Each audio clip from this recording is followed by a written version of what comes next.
አውንታ በርሲሳ የሚለው ስም በረከት ወርቁ አደራ በተባለች ግለሰብ ሲጠራ ይሄን ያህል ድባይ ነው እንዴ?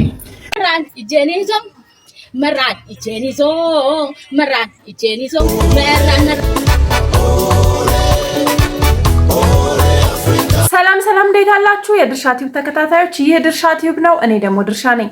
ምን ለማመጣሽ ዛሬም እንደተለመደው የእናንተን ጊዜ ይመጥናሉ ያልኳቸውን ሰሞንኛ የመነጋገሪያ ሶሻል ሚዲያ ወሬዎችን ይዤላችሁ መጥቻለሁ። አብራችሁን ቆዩ። ስኬት ላይ እንዴት ደረስክ ምናምን ተብሎ ሲጠየቅ ማለት ነው 50 ሳንቲም እንትን ጀምሬ ማለት ነው ከ10 ብር ውሸታም ሌባ ወይ ኮንትሮባንድ ሰርተን ያመጣው ወይ ደግሞ ጅብ ጋልበሃል ወይ ቡዳ ነህ ወይ ወሳጅ ነህ ወይ ሰላቢ ነህ። ጠንቋይ ቤት ትመላለሳለህ። ያንጓለለ ጋ እንትና ስታንጓለል ነበር ሀሚስ ቅቤ ተቀብተህ ትሯሯጣለህ ወይ ምናምን ወይ ደግሞ የሆነ ነገር ኢትዮጵያ ዝም ብሎ አያልፍለትም። ሰው ከ10 ብር ጀምሮ ማለት ነው ማንንም አያልፍለትም። ወይ ኮንትሮባንዲስት ነህ ወይ ጉቦ በልተሃል ወይ አጭበርባሪ ነህ ወይ ደግሞ ጠንቋይ ቤት ሄደህ ጋላቢ ነህ የሆነ ሚጢምጢም አሰርተህ ታንጓልላለህ ማለት ነው እንጂ ከ10 ብር ተደስቼ ሌባ። በነገራችን ላይ እውነቱን ነውና አብዛኛዎቹ እንደውም ብዙ ባለ ሀብቶች ሲጠየቁ የሀብት ምንጫችሁ ምንድነው? ምን ሰርታችሁ ነው እዚህ ደረጃ የደረሳችሁት? መነሻችሁ ምን ነበር ተብለው ሲጠየቁ ብዙዎቹ ከሊስትሮ ተነስቼ ነው የሚሉት። እና እኔ አይመስለኝም ሊስትሮነት መነሻ ሊሆን ይችላል ወይ ጀምረው ሊሆን ይችላል፣ ግን የሀብታቸው መሰረት ሊሆን አይችልም። ብዙዎቹ ሊስትሮ ነው የሚሉት። እንደውም እኔን ከጠየቃችሁኝ ደግሞ የሆነ ሰው ወይ ሰርቆ ነው ወይ ደግሞ የሆነ አቋራጭ መንገድ አግኝቷል ማለት ነው። እኔ እንደዛ ብዬ ነው የማስበው። እናንተ ምን ታስባላችሁ? ሴዶ ማርሻል አርት እንግዲህ ከኔ ጋር ፋይት ለማድረግ የጠየቀውን መስፈርት ነግረውኛል። እንግዲህ ከዚህ በኋላ ህይወቴ ይበላሻል፣ ማንም ሰው ማስታወቂያ ያሰራኝም፣ ከሪሬ ሊያልቅ ስለሆነ ምሽለውን ያህል ገንዘብ ላጠራቅም በሚል ፋይቱን እንዳልተቀበልክ ቅድመ ክፍያ ፋይት ከማድረግ በፊት 5 ሚሊዮን ብር ካልተከፈለኝ ምንም በቃ ከዚህ በኋላ የፋይቲንግ ካሪየር ስለማይኖረኝ ፋይቱን አልቀበልም እንዳልክ ደርሶኛል። ሼም ኦን ዩ። በነገራችን ላይ ይሄኛው የአደባባይ ሚስጥር ነው። ሴዶ አፎጥቶ ለኛ አይበለን እንጂ ከሚሰጣቸው ምክንያቶች በመነሳት ምክንያቱ ይሄ ሊሆን እንደሚችል መገመት አያቅተንም እና ይመስለኛል እነሱ በውስጥ የተነጋገሩትን ነው አሁን ጆን እያወራ ያለው። ኤቭሪዋን ለሀገር ምናምን ያልከው በራስህ ምንም ሳትተማመን እንደሆነ አሁን ገብቶናል። you have no belief in yourself in your martial arts skill። ከዚህ በኋላ እንዲሁም አንተ ማርሻል አርት የሚባለው ነገር ካፈ ሲወጣ I think ማንም ሰው መስማት ያለበት አይመስለኝም። እኛ I've been waiting night and day praying to God that he allows me to break your leg። ግን አይገባም በዚህ አይነት መድረክ ውስጥ ፋይት ለማድረግ ኦፖርቹኒቲ እኛም ለህዝቡ የተሻለ ፋይት እናሳያለን። in the meantime I want everyone to know it was Sedo that backed out of this። እሱ ነው ከዚህ በፊት እሱ ነው ፋይት እንደሚሸነፍ ስላወቀ የሚችለውን ያህል ብር ለማጠራቀም ሞክሮ አንሪሊስቲክ በሆነ መንገድ ይሄ ነገር እንዳይከናወን ያደረገው። መላው ህዝብ ፊት ለፊት I'm telling you guys I am ready for the fight no matter what happens። እኔ ተቀብዬዋለሁ። ምንም አይነት ፕሪሬኩዚትስ የሆኑ ነገሮች ያስቀመጥኩት የለም። ይሄን ያልከፈሉኝ እንደዚህ አድርጉልኝ አላልኩም። ኦልሬዲ በቀረበው መስፈርት ተስማምቻለሁ። but all of the sudden ሚሴዶ አላለው። አሁን እንዳልኳችሁ ነው የታወቀ ነገር ነው ምክንያት እንደሚደረድር። አሁንም ምክንያት መደርደሩን ቀጥሏል እያለ ያለው እሱ በጣም ከሚገባው ገንዘብ ከትኬት ምናምን ከሚገኘው ነገር አዘጋጆቹ በጣም ብዙ ገንዘብ ስለሚያገኙ ለእኔ ደግሞ የሚገባኝ 5 ሚሊዮን ብር አይደለም ከዛ በላይ ይገባኛል እያለ ነው ያለው። ብዙ ሰው ፋይት እንደማያደርግ ወይም ደግሞ ሪንግ ውስጥ እንደማይገባ እርግጠኛ ነው። ነገር ግን እነሱ አሁን መጨረሻ የደረሱበትን ድምዳሜ ያሳውቀዋል። ለሴዶ የመጨረሻ ዲል አቀርብልህ ነው። ጆኒን ገብተህ ጆኒን ካሸነፍከው ብቻ 10 ሚሊዮን ብር ሰጣለሁ።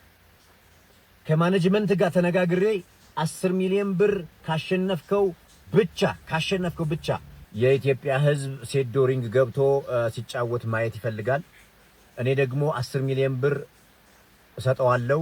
ግን ሴዶ ጆኒን ካላሸነፈ 10 ሚሊዮን ብሩ አይሰጠውም ማለት ነው። ከነገ ወዲያ ስካይላይት መጀመሪያ ግን አሸነፈም አላሸነፈም 1 ሚሊዮን ብሩ እንደሚሰጠው ቃል ገብቶለት ነበር። የምትወደውን ምግብ እብዬ በላን እየጠጣን ቁጭ ብለን እየተነጋገርን አንተ በመታመጣው የህግ ባለሙያ ወይም ደግሞ ህግን ተከትለን ትፈርማለህ እኛ 10 ሚሊዮን ብር ኦፈር አድርገንልሃል ጆኒን ግን ማሸነፍ አለብህ ጆኒን ካላሸነፍክ ምንም አይነት ብር ይዘህ አትወጣም ጆኒን አሸንፍ ከዛ 10 ሚሊዮን ብር ይሰጥህ ማርሻል አርቲስት ነኝ ያው ስለምትል ህዝቡም ስለ እንደዛ ስለሆነ የሚያቀህ ጆኒ ደግሞ ተስማምቷል አሸንፈው 10 ሚሊዮን ብር ይዘውጣ ካላሸነፍክ ምንም አታገኝም ይሄን ኦፈር አድርገንልሃል የመጨረሻው በቃ የመጨረሻ ሐሳባቸውን እነሱ አሳውቀዋል በቃ ሴዶ ግን ፋይት አያደርግም ምክንያቱም ጆኒ እንዳለው የህይወቱ የስራው ማብቂያው እና የቲክቶክ ቆይታ ማብቂያው ነው የሚሆነው ፋይት ካደረገ ማገገሚያ ሐኪም ሆነ ፍቅር ሲይዝ ቴስት አድርገን ብዙ ነገር ነው ያገኘንበት ሲጋራና ጫት ብቻ አይደለም እሺ ይኸውልህ ማትጠቀሙ ሲል ማትጠቀሙ ይኸውልህ ከ10 ወር በላይ ያቆያታል ከዚህ በኋላ እንደምታያት ነው ልጅቷ እንደምታያት ነው ዶክተር ከ10 ወር በላይ እሱም በእኛ ጥብቅ ክትትል ይኸውልህ ትቀልዳለህ እንዴ ቶ ይሄ ከያለባት 10 ሱስ ምናምን አንድ ጋንጃ ተጠቃሚ እንኳን ያ ሱስ ከውስጡ የጋንጃው ቴስት እስኪወጣ 6 ወር ይፈጃል እሱ አልበቃ ብሏት ይሄ ኮኬኑን ቶ ኤክሶን ቶ ትራማዶልን ቶ አልደነዘዝ በላይ የሬሳ ማድረቂያ ትወጋ እንደነበር ነው የደረስንበት ውጤቱ ይሄን ነው የሚያሳየው ወይኔ እህቴ እኛን እንኳን ስታሞኘን ሰሞኑ ሆዴን ታመም ያለው አይ ኮሶ ምናምን ብላ እሺ በቃ መድኃኒቱ ሰርታ ብሎ የድርጅቱ መድኃኒት ስቶር ተወሰደች ከዛ እኛን ሸውዳን ከ30 በላይ የአልቤንዳዞን ብልቃጥ ሽሮ ሻት በማድረግ ኮሶ በመጥፋት ፋንታ ተስማምቶት ኦቨርዶዝ ነው ደልቦ ወጥቶ ታማሚ ሊበላ ነበር እያለ ባቦ ነው ነበር ወይኔ ዶክተር ከሰው ቅርብ ጊዜ ነው ከታማሚ ቅርብ ጊዜ ነው ይቀላቀልነው ብቻዋን ነበር ለምን ውስጡ ያለው ሱስ ባላባት ቁጥር ሲወጣ ታማሚዎቹ ስሩ አየሩ እንደ ድራግ እያሸተቱት እየጦዙ ነበር ወይኔ ዶክተር ይሄን ለቤተሰብ ነገር አለብኝ ተናገር 1 አመት 10 ወር እሺ ቆይታችሁ ነው ከማጣታለው ከሌለ ያመኛል አንተ በላሁት ከሬት ይመረኛል ብራል ቀኑ ድምጽህን ካልሰማው ዶክ አንቺ ምን እያደረግሽ ወንድሜ እኔ ተሽሎኛል ግን ከዶክ ፍቅር ይዞኛል ነጂ እሺ ሱሱ አለቋታል የማይለቀው ፍቅር እንዴ ለመጀመሪያ ጊዜ የፌስቡክ ሚስትህን በአካል ስታገኝ ለስልክ ብዙ ጊዜ ስናወራ ነበር እኮ ዛሬ ፈርስት ዴታችን እኮ ነው ትንሽ በስማም በጣም ነው የምታስብ ሰላም ነው እንዴት ነህ ቀሚስሽ በጣም የሚያምረው ልሽ አንዴ ዘወርሽ በእናትሽ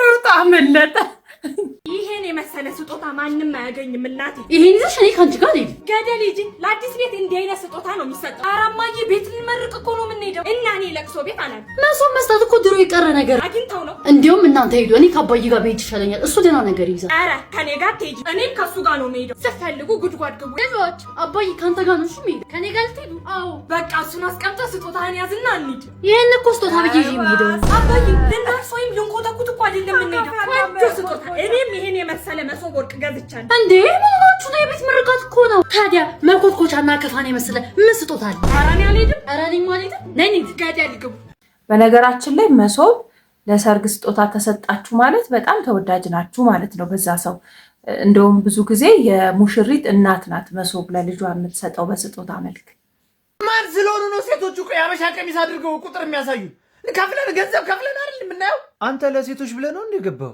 እና ሴቶችም የስፖርቱ አንድ አካል እኮ ናቸው በእናት ካልቸር ዲ አይደለም ኤምኤምኤ ነው እኛ ጋር እኔ ማዘጋጀውን ሲሆን በእናት ባየው ባለፈው ነበር ካደለ በወደቁ መላእክትና ባጋንንት መካከል የነበረው ኤምኤምኤ እንዴት ያበደ እንደነበር እኔ አላየውም ዳሪ አይ ሄት ቫዮለንስ ኖ ዳዳይ አረ ሞጋት ነበር አንተንስ አንድ ቀን መምጣት አይቀር መጋብዛለሁ በተቺኮቹ ያበዱ ሞይታ ይላል ማታ ምን ሆኖ ነው በእናት ሴቶቹን ቀሚስ ያለበሷቸው እኮ አሁን ለሱ እየነገርኩት እናቴ አይካንዲ እኮ ነው ያሳጡት ልክ ድብድቡ እንዳለቀ ቡዳ ትዝ ብሎ እየሳቁት ሳቅ ብታይ ምን ትዝ ብሎ አያልቅበት ባለፈው አንደኛ ዙር ላይ አልነበር እንደ ጮጮ የለቀቀው ያውን ባንድ ጆክ ጸበል አንተም ያውነ እባክህ ቦቅቧቃ ምን ሰራ ነው ያልኩህ ቆይ አሁን ሰዓቱን አይተዋል ግን ኧረ አልነገርኩም ለካ ሌሊት በሰፈር ሳልፍ በእናት ባላ ሚስት ተጣልተው ሌላ ይሜ እንዴ አይን ይዚህ አይደል እንዴ ያሉ ምን ተፈጠረ ባልዩ ይሁላ ጊዜ ጠብቀን እንዴት ውድድሩን በ40 ሰከንድ ይጨርሱታል ይላታል ምን ብትለው ጥሩ ነው ገምት ምን አለችው አንተስ በ40 ሰከንድ አይደል የምትጨርሰው በነገራችን ላይ የዚህ ቲክቶከር ኮንተንት አይነ ጥላ፣ ሴጣን፣ ቡዳና ሰላቢ ናቸው እና የሚፈጥራቸው ታሪኮች በጣም ነው የሚያስቁት። ይሄኛውም ያኔ በጆኒና በንቃተ ህሊና መካከል በተደረገው ፋይት እነዚህ እንደዚህ ቁጥር ይዘው ምናምን የሚዞሩት ሴቶች አሉ አይደለ? ብዙ ጊዜ የውጭዎቹን አይታችሁ ከሆነ በፓንትና በጡት ማስያዣ ምናምን ነው እንደዚህ የሚያሳዩት እና የኛዎቹ ቀሚስ ነበር የለበሱት። ያንን በማስመልከት የሰራው ኮንቴንት ነበርና በጣም አስቂኝ ነው። ማዘርን ላገባ ነው ስላት እየደበረኝ ነው። ላገባ ነው። ለምን እኔ ያለሁ የምን ይደብርሽ? አይደለም ላገባ ነው። በቃ አገባለሁ። በስመ አብ ወልድ። እንዴት ምን አማረሽ? የዛሬ ትዳር እሳት ነው፣ እሳት ነው። በቃ ደበረኝ። የዛሬ ትዳር እሳት ነው። እኔ በቆንጆ ጊዜ አግብቼ እናንተ ወልጄ በቆንጆ ጊዜ እናንተ አሳድጌ እኔም አገባለሁ። አታገቢ። ወላጆች እኮ ውጡ፣ ልጆቻቸውን ውጡና አግቡ እያሉ። ኧረ አይቻልም፣ ውጡ አይባልም። እውነት ገብርኤል። ስለዚህ እስከ 50 ዓመት ትጠብቂኛለሽ? አንድ ሰርቪስ እሰጥሻለሁ። አንድ ሰርቪስ ሰጪኛለሽ? በቃ ነገ እወጣለሁ። ኧረ በስመ አብ አለ አይኔ ያያኔ አትወጪ። እንዴት ዞራሽ? አልሰጥም። ሞቼ ታገቢያለሽ። እሞታለሁ። በስመ አብ በል። ምን በስመ አብ? አይ በእናትሽ። ኧረ እናቴ እኔ ቤት ውስጥ እሺ ተኝቼ እየዋልኩ ደበረኝ። ወይ ስራ የለኝ። ስራ በቤት የእናትሽ ቤት አጥጂ። ኧረ ማስተር ሴል ያዛ ባንቺ ዲግሪውንስ ከትምህርት ቤት ይዣለሁ። ማስተር ሴል አንቺ ቤት አይደል? የእናትሽ ቤት አጥጂ። የእናትሽ ጓዳ ጉበኝ። እውነት? አዎ እንደዛ ነው። እሺ አትብዛጂ። በቃ እኔ ማስቀልድ ነው። እኔ ገና ስንት ነገር ይቀረኛል። በጣም እድለኛ ነሽ። አሁን ላይ እኮ ልክ ትምህርታችሁን ስትጨርሱ ከቤት ውጡ የሚሉ ወላጆች እንደበረከቱ ነው እየሰማን ያለ ነው። ያንቺ እናት ደግሞ እስከ 50 ዓመትሽ ቤት ቁጭ በይ። እድለኛ ነሽ። ወይ ጉድ! አንተ ስማ፣ እሱ ስትሄድ እንበለዋለን ያልከውን እኮ ሳምቡሳ እዚህ ውስጥ ነው ያስቀመጥኩት። አይደለም ስትመጣ እኮ ነው ያልኩሽ። ስትሄድ ያልኩሽ መስሎሽ ነው? ኧረ አይደለም፣ ስትሄድ እንበላ። እንደውም ስትመጣ ነው ካፌ ቀምታ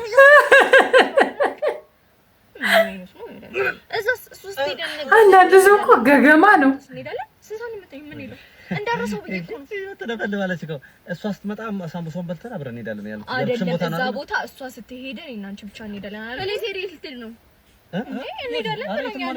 ባለፈው መዝናኛ ቦታ እንሄዳለን ብሎኛል። ዝም በይው እሺ። እኔን ጥላችሁ ስማ፣ ደግሞ ካልሲ ሸታር ብለኝ ካልሲ ደግሞ ባሰ።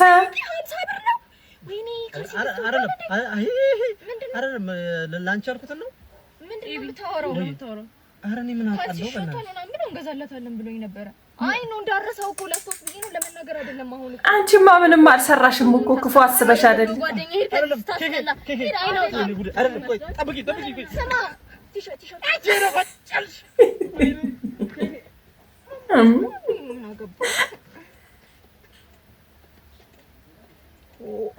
በረከት ገበሬዋ ባለፈው ከስር መፈታቷ እናስታውሳለን። አሁን ላይ በድጋሚ ደግሞ ወራትም ሳትቆይ መንግስት ወንትድ ናት አፈላልጉኝ በወንጀል እፈልጋታለሁ እያለ ነው። በረከት ገበሬዋን ጨምሮ 4 ግለሰቦችን አፋልጉኝ ሲል በዚህ ሰዓት ፖሊስ ማሳሰቢያዎችን እንዲሁም ደግሞ ለማህበረሰቡ መልእክቶችን እያስተላለፈ ይገኛል። የኢትዮጵያ ፌዴራል ፖሊስ እንዳሳወቀው ከሆነ በረከት ገበሬዋን ጨምሮ ሌሎች 4 ተጠርጣሪዎችም እንግዲህ በዚህ ሰዓት በቁጥጥር ስር አልዋሉም። በትናንትናው ዕለት ቀደም ብዬ ነግሬያችሁ ነበረ። በኢትዮጵያ ውስጥ ከፍተኛ የሆነ የነዳጅ እጥረት እንዲከሰት አድርጓል የተባሉ 13 ግለሰቦች ክስ እንደተመሰረተባቸው ነግሬያችሁ ነበረ። ይህንን ተከትሎ እንግዲህ ከ13ቱ ተጠርጣሪዎች መካከል በረከት ገበሬዋን ጨምሮ እዚህ ጋር የምትመለከቷቸው 4ቱ ግለሰቦች በቁጥጥር ስር አልዋሉም። እንዲሁም ደግሞ የኢትዮጵያ ፌዴራል ፖሊስ ማለት ነው በዚህ ሰዓት በቁጥጥር ስር ለማዋል እነሱን ጥረት እያደረገ ይገኛል። በዚህም ማህበረሰቡን እንዲተባበር እንዲሁም በተጨማሪ ያሉበትን እንዲጠቁም ጭምር ነው ፖሊስ እያሳወቀ የሚገኘው። በረከት ገበሬው እንግዲህ እንደሚታወቀው ከአየርላንድ ወደ ሀገር ውስጥ በመግባት ማለት ነው በግብርና ዘርፍ ላይ ኢንቨስት በማድረግ በርካታ ስራዎችን ስትሰራ እንዲሁም በተጨማሪ በቲክቶክ ስሟል ማለት ነው በረከት ገበሬዋ በመባል በርካታ ሰዎች እንደሚያውቋትም የሚታወቅ ነገር ነው። በዚህ ሰዓትም የኢትዮጵያ ፌዴራል ፖሊስ በከፍተኛ ቁጥጥር ስር ለማዋል እየፈለጋት ይገኛል። በነዳጅ ማጭበርበር ተከሳለች እና እሷም እንግዲህ ቲክቶክ ላይቭ ላይ በመግባት አለሁኝ አልጠፋሁም፣ ይሄኛው የተቀነባበረብኝ ሴራ ነው እያለች ትገኛለች። ባልሸጥኩት ነዳጅ ራሳቸው ሸጠው በወሰዱት ነዳጅ እኔ እስር ቤት እያለሁ ለተሸጠ ነዳጅ በድንገት ተከሳሽ ሆኜ የመጣው እኔ እኮ ተሽጦብኛል ብዬ እኮ ለፌዴራል ፖሊስ አመልክቼ ምርመራ ላይ ነው ያለው። ፌዴራል ፖሊስ እያየልኝ ነው ያለው ኬዙን ማለት ነው። ተሸጦብኛል ነዳጁን አልወሰርኩም ብዬ 25 ሚሊዮን ብር የከፈልኩት አልወሰርኩም ነዳጁን ብዬ አመልክቼ ሳበቃ ማለት ነው መርምረው የሆነ ነገር ማድረግ ሲችሉ እኔ ራሴ ጭራሽ ተከሳሽ ሆኜ መጣሁ።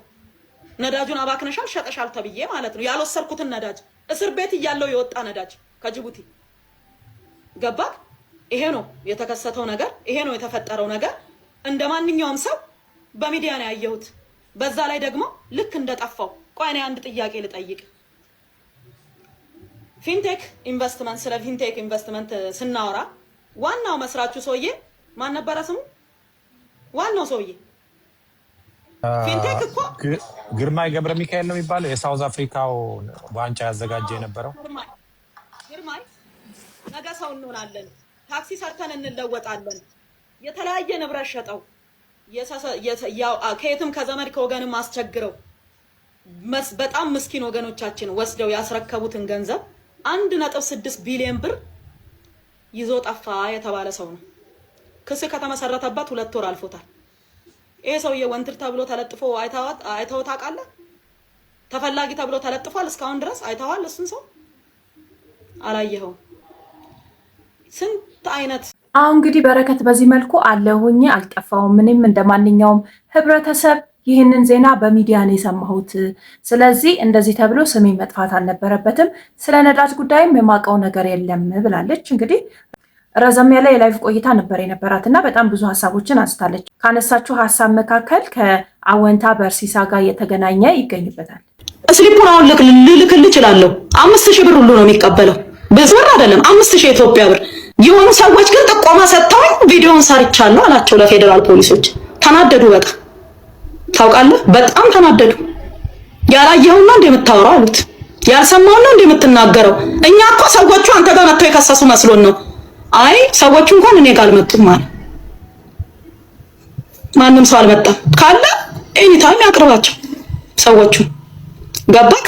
በዛ ምክንያት ነገሮቹ ተዘጉ። እኔም ከእስር ቤት ተፈታሁ። አወንታ በርሲሳን እንደምናውቀው ቲክቶክ ላይ የተለያዩ የሌብነት ጉዳዮችን በማጋለጥ ነው የሚታወቀው እና ከበረከት ገበሬዋ ጋር በተያያዘ ደግሞ ለረጅም ጊዜ ነው ሲሰራበት የነበረው።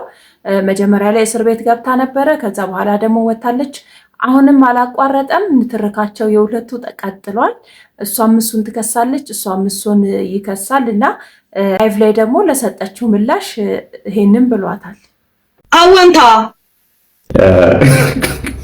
የራስሽ ጉዳይ አያገባኝ። አወንታ በርሲሳ እግዚአብሔር ምስክሬ ነው። አወንታ በርሲሳ እኮ ማለት ነው የእነሱ አፍ እኮ ነው።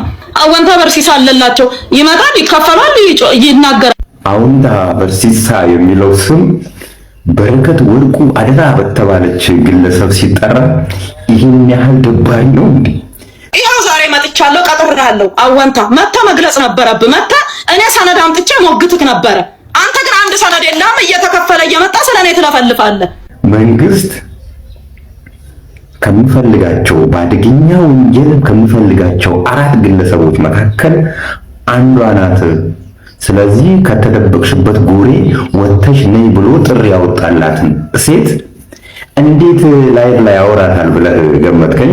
እንዳወራላት ፈልገህ ነው? ምን አይነት ሚስጥር እንድነግራት ፈልገህ ነው? 20 ሚሊዮን ብር ተለምኜ እምቢ አልኩ ይላል እንዴ? 5000 ብር ተልኮለት እኮ የተቀበለውን 5000 ብር ላኩልኝ ብሎ የወሰደውን እኮ ላኩልኝ። 5000 ብር አነሰ። 1000 ብር ብቻ በዶላር አልነበረ እንዲሰጡት ያልሽው? ከመቼው ደግሞ መንዝረሽ በብር አመጣሽው? ብር ካልሰጠሽኝ ብሎ የጻፈልኝን እኔ አላሳየውም። በራሱ ቁጥር ስክሪንሾት አላረኩም። ቁጥሩ እሱ አይደለም። ብር ካልሰጠሽኝ ስምሽን አጠፋለሁ ብሎ የጻፈልኝን ስክሪንሾት አድርጌ አልሰጠው። ውሸት ቆሞ ሲሄድ እግር አውጥቶ ቆሞ ሲሄድ እስኪ እንደ ሰው ሰርተ ብላ። አንዴ ኦዲተር ነኝ ትላለህ፣ አንዴ ኮሚሽነር ነኝ ትላለህ፣ አንዴ ኮሎኔል ነኝ ትላለህ። ምንም አይደለህም። በቃ አልተማርክም። ምንም ማለት አይደለም። እየለፈለፍክ ነው የምትበላው። እግዚአብሔር ከፍቶልሃል። በቃ የተከፈተልህን ብላ። በቃ ተፈቅዶልሃል። አይመልሽና ደዋ የሆኑ ሰዎች ግን ጥቆማ ሰጥተውኝ ቪዲዮን ሰርቻለሁ አላቸው ለፌደራል ፖሊሶች። ተናደዱ። በጣም ታውቃለህ፣ በጣም ተናደዱ። ያላየኸው ነው እንደ የምታወራው አሉት። ያልሰማው ነው እንደ የምትናገረው። እኛ ስራችንን ሰርተን ጠንቀቅ አድርገን ሰርተን አሁን ድግስ ላይ ነን፣ ልደት ላይ ነን። አትረብሹ። ይህ መደበቁ አማራጭ አይደለም። ሄደሽ እጅሽን ሰተሽ የራስሽ ጉዳይ። ኢሞ ላይ ተጀናጅነን በአካል ስትገናኝ ተስማሙኝ። ይሄን ከኢሞ ላይ ያገኙት አንተ እንደምታረገኝ አድርገኝ። ልጅቷ ቆንጆ ነች። አምላክ ወይ እባክህ እንደው መደማመጥ እንድንችል እርዳን። ሰላም ነህ? እንዴት ነሽ? አስጠበቅኩ አይደለ? አስጠበቅኩ። ይቅርታ። ኧረ እኔ መጣበቅ ምናምን አላውቅም። ዝም ብለሽ ቁጭ በይ። እሺ ስምን ማን ነበር ያልከኝ? ባርኔጣ። አላጣ ልትሳደቢ ነው እንዴ መጣሽው?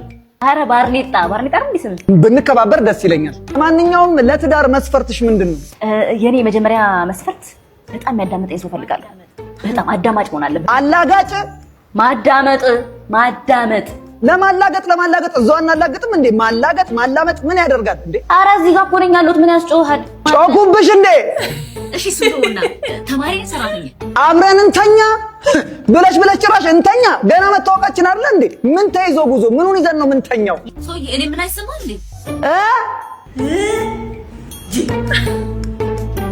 ምን ያመናቅርሻል? ደንቆሮ ከአንተም ብሶ ደንቆሮ አይከብድም። ጭራሽ ሚዜ ሁኑኝ ማለቱ ሳያንስ የሚዜዎቹ መኪና መሆን ያለበት ቪኤት ነው ብሎ መኪና ያማርጣል እንዴ አንተ? ለነገሩ እሱ አይከፍሎ ምን ቸገረው? በምን ቀን ነው ሻልኩት? እንኳን ለሱ ቤት የምከራይበት ይቅርና በእናትህ የቴሌ ብር ደን እንኳን የምከፍልበት የለኝም። እኔ አይደለም ቤት ለመንታ ልጆቼ ቫዝሊን መግዣ የለኝም። እሺ መኪናውን ተከራየን እንበል፣ ገና ሱፉ አለ እኮ አስባችሁታል? ጫማ፣ ሸሚዝ፣ ጃኩዚ ሲባል ደግሞ ከነመንታ ልጆቼ ጎዳና መውጣቴ ነው። ሲጀመርም ለሚዜነት የሚያበቃ ጓደኝነት የለም። ሸመጠጥክ? ቀላል ሸመጠጣለሁ። ቀልደኛ። ሲጀመር ወንድ ልጅ የሚያምርበት እኮ ሲንግል ሲሆን ሌጣውን ሲሆን። እስኪ እኔን አሁን ተመልከቱኝ፣ አያምርብኝም? በጣም ፐርፌክት፣ ምንም አይወጣልሽ። ታዲያ ልጅ እንዲህ ነው መሆን ያለበት። ለምን ትዳር ደወለ ወይ ማስሬ? ምን ነው? አይዞ እኛ ደግሞ እኮ በቃ ለሰርጉ ቪኤቱ ያንሳል፣ ለምን ከፍ ያለ መኪና አይሆንም ብለን እኮ ዲስከስ እያደረግን ነበር የደወልከው። አይዞ በቃ በርታ በል ወንድሜ፣ አይዞ ያጋጥማል። በቃ አይዞ። እሺ አይዞ። እሺ ቻው። ግባና አውጣው ይችላል ነው የምልህ። ያ ምንድን ነው? ፈጣሪ በእኛ አቅም እንደማናሳካው አውቋል ማለት ነው። እና ባልና ሚስት ተጣልተዋል። እንችላለን። አራዳድ በቃ ጎዳና እንደማልወጣ አረጋገጥኩ። አትወጣም በቃ እንዴ? ምን ሆነ ነው? ይችላል። ሲጀመር እንደማትሆን አውቅ ነበር። መልሶ ደወለ። አይዞ በለው ወይ ማስሬ። እሺ እኛም እኮ አሳስቦን ነበር በጣም። አዎ እሺ ቻው። እሺ ምን እንደምትሉ ለመስማት ነበር። ሰርጉ አልቀረም እና ምን እናለው? ጎዳና ትወጣለህ? እንወጣለን።